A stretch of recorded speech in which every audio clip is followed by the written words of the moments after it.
Hello, म चाहिँ आज काब्रोको अचार खाने प्लान गरेर काब्रो टिप्न आएको छु है। काब्रो चाहिँ यो पात भइसकेछ क्या, भर्खरको यस्तो यस्तो हुँदा चाहिँ हामी अचार खान्थ्यौँ क्या बच्चामा। त्यही भएर म नि आज खाने प्लान चाहिँ गरेको, अनि टिप्न आएको। मोमोको मक्टो लिएर आएको, सबै भक्रेछ, त्यही पनि म टिप्छु। अनि खानु त पर्ने हुन्छ है, यस्तो यस्तो टिप्छु। यो पात भएको चाहिँ टिप्दिनँ, यस्तो टिप्नु पर्यो। यो चाहिँ सानो बोट यो मात्रै छ, नभए काप्रो त थुप्रै छ, तर ठुलो बोट छ क्या। यो चाहिँ सानो छ नि, सजिलै टिप्नु सक्छ नि त। अब टिप्न थाले, अब चाहिँ म टिप्नु थालेको। टिपिसकेपछि फेरि भिडियो कन्टिन्यू गर्छु।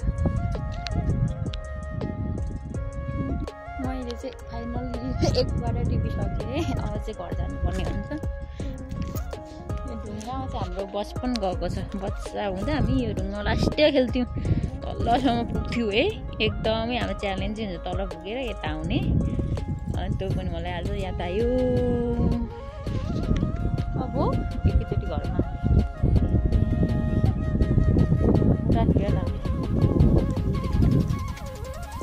सोलु खोला, यता चाहिँ सनल्यान्ड हो, यता नेचा पर्छ। नेचा ठुलो छ नेचा एरिया, अनि चाहिँ हाम्रो घरतिर। अब चाहिँ म घरमा आइसकेँ। अहिलेको काब्रो, यो आलु र धनियाँ दुइटै उसिन्नु पर्ने हुन्छ छुट्टा छुट्टै। यति दुइटामा म अचार बनाउँदैछु आज।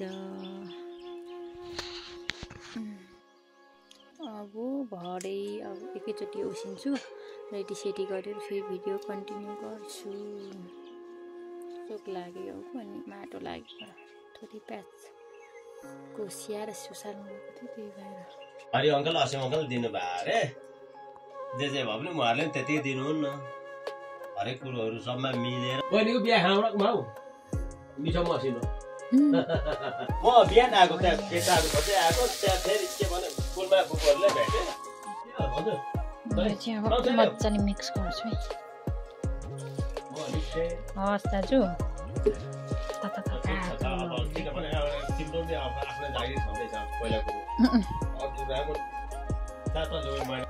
खोटाङमा आउनुहोस् कि भोलुङमा आउनुहोस् कि जहाँ भन्छ त्यहाँ मेरो बहिनी छ है भनेर आउने हो नि। म होइन, मेरो बहिनी हो नि, सुविता मेरो बहिनी है भने आउने हो नि।